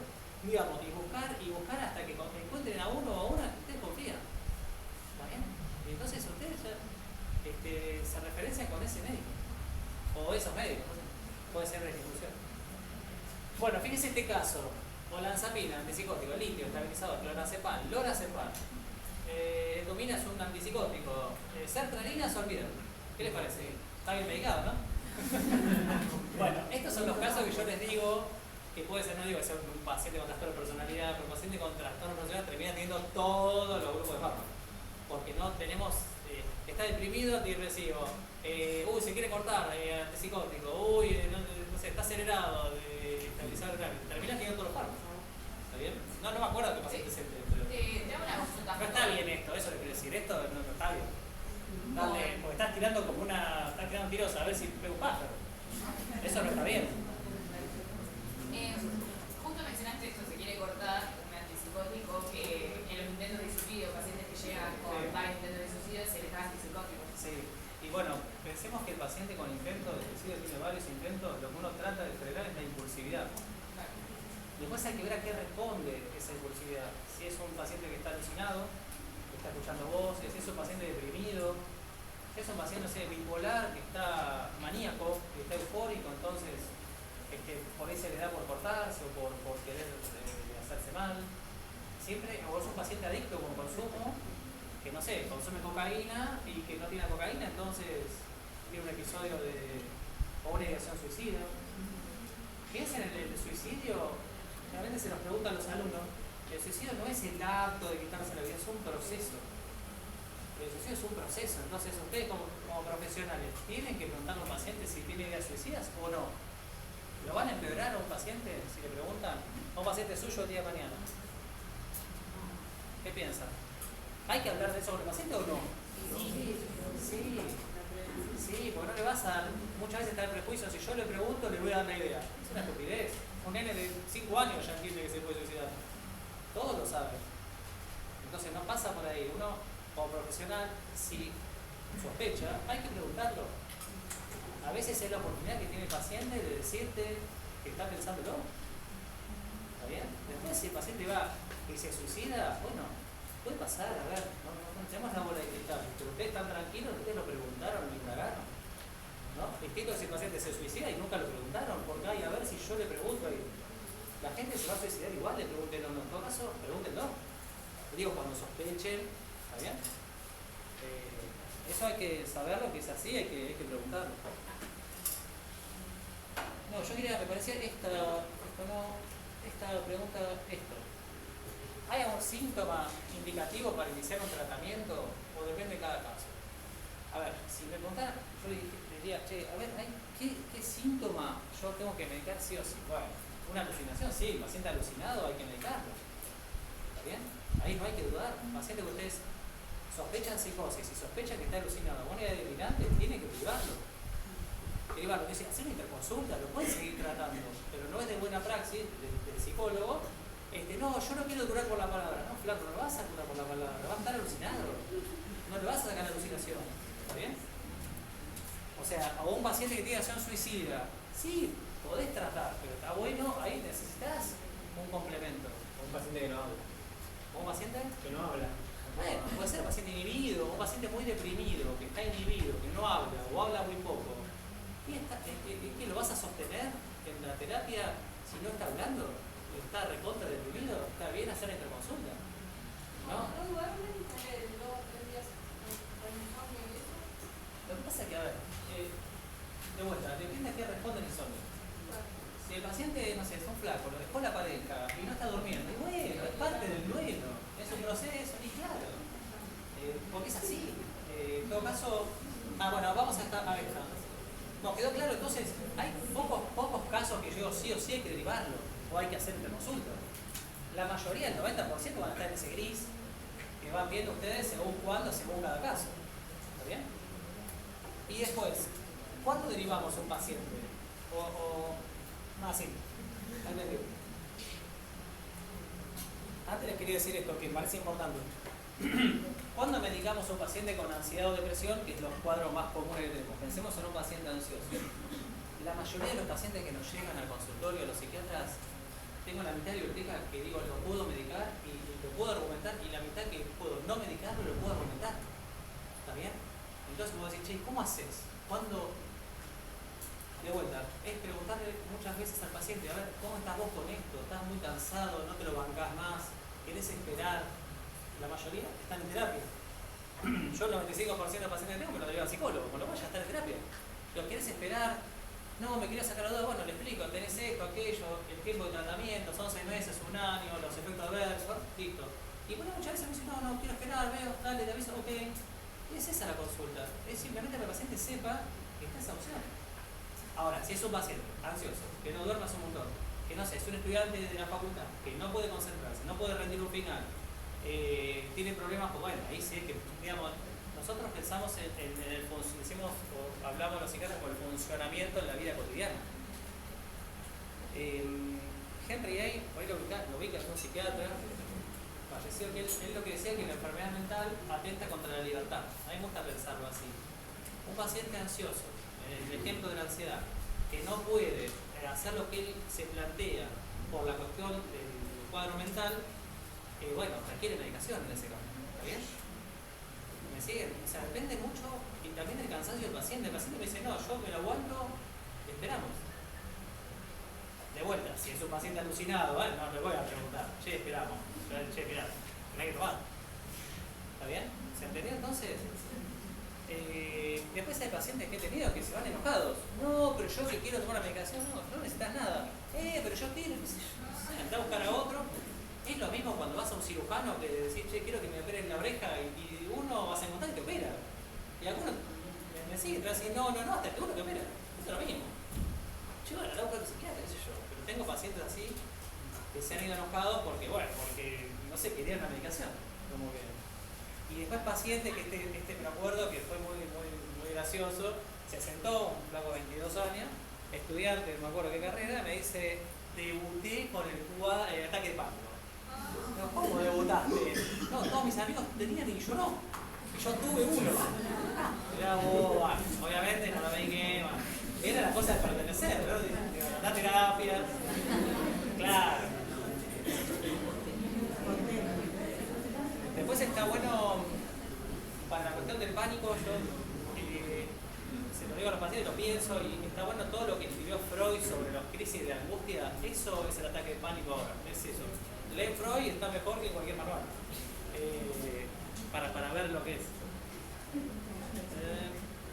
Bueno, esto. Entonces,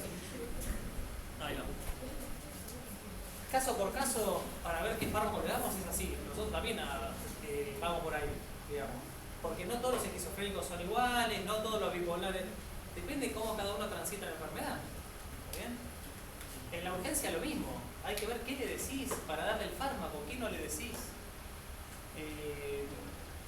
Yo siempre lo pienso como que en algún punto el psiquiatra es un poco actor.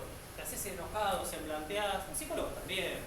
¿No? Es como que uno tiene que ir adaptándose en el momento de cada paciente a ver cómo lo vas.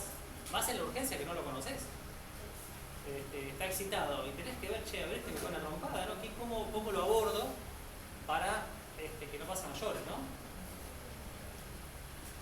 Bueno, fundamental el diálogo interdisciplinar, aclarar los motivos de derivación es importante. Van a derivar a un psiquiatra, explíquenle por qué. Le mandan un audio, le escriben, che, mirá, no, otra cosa, quiero ver si me puedes ayudar con aquello. Dale. Está bueno que el otro sepa qué esperan ustedes. Más que la mayoría están en terapia. Y la lectura del caso, la coyuntura, bueno, en ese momento, ¿por qué lo derivan? Es un poco lo que les digo. Eso ayuda al psiquiatra. Y la disfuncionalidad es esencial, es esto que les digo.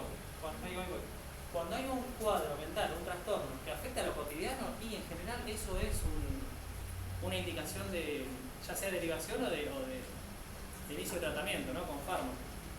Sí. Estaba pensando en este tema de medicalizar la emoción y cómo cada uno elige, tipo, a veces ni siquiera acceden al psicólogo, al directo, al psicoanalista, al psiquiatra. Sí. Sí, tenés muchos casos así. Sí. Esto de, yo quiero manejar yo, autogestionar por un medicamento, mi emoción. Sí, un montón de casos. Sí. Yo te pago para eso, es un tema. Sí, no te lo dicen así, pero sí, hay un montón de... Como cliente, digamos. Sí, hay un montón de pacientes así. Pero bueno, de vuelta, depende de cómo se posicione uno. Yo mucho le he dicho, mira, si vos haces terapia, yo no te sigo atendiendo. Punto. Pero no es un capricho, porque realmente tu caso es para terapia. Entonces a veces los empezamos a medicar para que estén más tranquilos, pero tratando o haciendo el trabajo para que vaya a la terapia. ¿Está bien? A veces haces, puedo decir, este tiene que ir a terapia, bueno, me empiezo a medicar, que se calme, que esté mejor, y ahí hago el trabajo para que vaya. Y después le saco el fármaco y sigue con terapia. A ver, es la idea, a veces no funciona, pero no es tan fácil, digo, pero sí, hay muchos casos de eso. Muchos pacientes quieren pensar y quieren tomarse la pastilla, está. Hay mucha gente así. Hay muchos pacientes que fueron a psicoanalista y me dicen, yo no quiero ir más a psicoanalista. Bueno, lo digo por lo conductual. A mí en ese sentido, yo creo que el psicoanálisis que es la herramienta por ir más eficaz, pero para determinado tipo de pacientes, no para todos. Entonces algunos de mira, vos andás, terapia por el miedo. Me parece que o ya fue al psicoanalista, no le sirvió, bueno, que haga algo, antes que nada. Por ahí ustedes van a decir, bueno, pero antes que nada, uno quiere que esté mejor el paciente, ¿no? Sí. ¿Y te ha llegado un caso contrario por ahí de no querer o ya a veces cancelan? Sí, por la realidad de... ¿Cómo de no creer? Capaz, no sé, una interconsulta o van muy educados o con un psicólogo y que vaya como medio por obligación, pero no quiera. ¿Al psiquiatra? ¿Al psicólogo? Al psiquiatra, sí. Y para muchos psicólogos hacen lo mismo. No, si no vas a psiquiatra, yo lo sigo atendiendo. ¿Sí? Pero generalmente cuando el psicólogo hace eso, yo le puedo decir que me han derivado más de 400 psicólogos, más, no sé cuánto, tengo que mirar el teléfono, mucho. Y realmente son contados los casos de los psicólogos que no trabajan bien, en general trabajan bien. Yo creo que le pregunto, che, pará, ¿por qué no mandaste? Me escribe, estaba por tata, y viste, yo en eso, los psicólogos que hacen esto, que dicen, che, yo si no vas al psiquiatra, no te sigo atendiendo, me parece que es una forma, generalmente está bien derivado, ¿viste? Es raro que un psicólogo lo mande así. Cuando lo manda así porque realmente necesita medicación. Pero a ver, es lo mismo del médico, el psicólogo no puede plantarse así, yo puedo atender a cualquiera porque soy Lacan, y Lacan podía atender a cualquiera, punto. Porque todos tenemos a ver, es un encuentro, siempre hay algo ahí que se juega, que a veces hay pacientes que te van a quedar mejor que otros. Y es así. Es la cuestión humana, no tiene que ver con ser mejor o peor, ¿no? Me parece. Como nos pasa en cualquier relación humana, ¿no? Que decir, che, este me cae mal y no sé por qué, no me hizo nada, me cae mal. Y bueno, sí. O vos le caes mal a vos y decís, yo no hice nada, bien, qué sé yo. Pero eso se da también en el consultorio. Y hay que saber que está. ¿Está bien? Bueno, no sé, fui muy rápido, más o menos. ¿Se entendió? Bueno, yo no tenía mucho más, no sé si quedó claro o alguna va a participar, pero... No, a mí me parece tipo recontra interesante todo lo que dijiste. De hecho, acá tomamos demasiados apuntes y marca un poco la necesidad, me parece, de poder tener espacios donde hables con otras disciplinas que el día de mañana en nuestro espacio laboral las vamos a encontrar. Esto que no parece repetir en las 2 horas, es necesario poder tener un trabajo interdisciplinario con distintos profesionales, una relación de estar escribiéndose constantemente para la salud y el bienestar de ese sujeto también. Hay una cuestión ahí que también es importante. Nosotros los psiquiatras lo vemos una vez al paciente. real, a veces cada 2 meses. El psicólogo lo ve toda una semana. Con lo cual, yo me referencio un montón en los psicólogos. Che, vea, ¿cómo lo estás viendo? Lo ven toda la semana. Entonces tiene mucho, lo conoce mucho más que yo. Por eso es un caso que lo está viendo hace 3 años y lo vio 40 veces. Lo atendió, digo, ¿no? Sí, entonces, por eso también uno, che, a ver, ¿cómo lo ves? Porque nosotros no lo vemos tanto. Por ahí lo podés ver más seguido si está mal, pero la mayoría lo conoce por medio. ¿Está bien? Los psiquiatras, digo, ¿no? O más tiempo. ¿Está bien? No sé si queda alguna otra pregunta o algo, si no, bueno, vamos cerrando el más. Sí. Se van con más dudas que preguntas, ¿no? Es más duda que interés, en realidad. Por más interés. No, por ahí yo lo que pienso, yo no soy psicólogo ni nada, estaría bueno, pienso, ¿no? Que pensando en el plan de estudio, que sea optativa en tu caso, tener esa materia ahí optativa y que le interesa, no sé si, no estaría mal. A eso vamos. No sé si de psicofármaco, por ahí decir, bueno, abordaje psiquiátrico, cuadro psiquiátrico, bueno, listo, con eso por lo menos escuchan una vez en su carrera algo distinto. Porque si no, donde estén laburando van a cruzarse con psiquiatras. No, pero no solamente eso, sino que vos también lo repetías. Los mayores casos que te llegan son de ansiedad, de depresión, porque también es lo que vamos a toparnos el día de mañana en clínica o donde también estemos laburando. Y si nosotros no tenemos una noción al menos de qué es lo que hacen esos psicofármacos, cuáles efectos tienen, cómo poder trabajarlo también en el equipo interdisciplinario, y también hay algo que hasta no aprenderlo o no hacerlo en el momento nos queda por fuera. Es verdad. Esa falta de herramientas creo que es esencial de alguna manera poder tenerlas como con estas charlas o con también en la discusión lineal de poder traer otras perspectivas y otras herramientas a la carrera, ¿no? Y no generalizar, no pensar la psiquiatría, hay que ver cómo cada uno ejerce. Yo también puedo decir los psicoanalistas, no, hay psicoanalistas que laburan barro y otros que, bueno, como todos. Yo no puedo decir de psicoanálisis no sirve, no. Hay algunos que laburan bien y otros no tanto, bueno. Lo mismo en cualquier ámbito de la vida, digamos, ¿no? ¿Está bien? Bueno, estamos. Sí, bueno, en principio agradecerte, Ernesto, obviamente. Bueno. Y a todos los compas que se pudieron acercar, en el sentido de que, bueno, estas charlas, así como venían charlando recién, como de que nos siguen abriendo preguntas a responder necesarias, también pensándonos a nosotros en el futuro campo profesional en el que vamos a ejercer y también conocer un poco más del llamado campo PSI, que viene bien, en tanto información necesaria a saber de antemano, así no nos resulta sorpresivo de cara a nuestro ejercer profesional. Nada, sí, al igual que como muchos, me quedé anotando un montón de cosas en el sentido de que sigue siendo conocimiento, sigue generando herramientas en tanto lo que es, bueno, nuestra futura profesión, incluso despertar a la curiosidad a ver si hay algo más que nos delinea a nosotros en nuestro futuro camino, incluso si hay alguien que se quiere dedicar más a este ámbito, conocer más, obviamente es la pregunta, y apostar a que obviamente en nuestra formación se vean incorporados estos temas, a sabiendas de que estamos en pleno proceso de formación y que mientras más vasto sea el saber que tengamos en este campo tan amplio como lo es el campo de la psicología o el campo PSI, como bien dije, mejor, así podemos tener, bueno, otras herramientas en tanto lo que se nos viene mañana. Sí, yo refuerzo para cerrar esto que dice Lu y de vuelta la agradecimiento a Ernesto por el tiempo desinteresado también para compartir todo esto con nosotros, y creo que también también reconocernos, ¿no? Son jueves las 8 de la noche y épocas complejas de cursadas, parciales, exámenes, etcétera, etcétera, y acá estamos, creo que también para reconocernos que demuestran un interés en tener una formación integral, una formación amplia, compleja en lo que hace a las problemáticas de salud mental, una mirada interdisciplinaria, creo que es lo que cuestionamos, es lo que cuestionamos y criticamos en buen sentido para pedirle a nuestra formación. Y también para poner en contexto y en este cierre también, ¿no? De que estamos en momentos de elegir, por si no sabían, Ernesto, estamos próximos y cercanos a elegir. ¿Cuándo es la hora? Al 5, 6 y 7 de noviembre, en las elecciones y en la facultad, y me parecía pena también enmarcarlo en que esta elección también se pone en juego la posibilidad de elegir esto, ¿no? De qué mirada, de qué voz está incorporada de parte de los estudiantes para elegir, cómo se va a incorporar todo esto a un plan de estudios.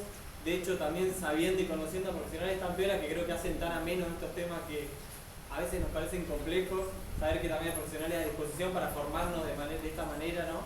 Y para pensar en propuestas como lo son estas cátedras libres, también decíamos, ¿no? Como una propuesta concreta de pensarlo para compañeros de primero a sexto año, incluso porque también sabemos que hay un montón de nociones, de discusiones de prácticas que no tenemos hasta que no llegamos a quinto o sexto año de nuestra carrera, que eso es algo que la diferencia mucho de otras carreras ligadas al ámbito de la salud. Nada, vincularlo con este momento y con este momento de decisión y de elección también de los estudiantes, a poder pensar en este momento también para poder poner nuestra voz como compañeros estudiantes que estamos acá interesados en formarnos y en ampliar nuestro conocimiento en este contexto. Hay algo que, bueno, en psicología con medicina, hasta que no te recibís no puedes ejercer.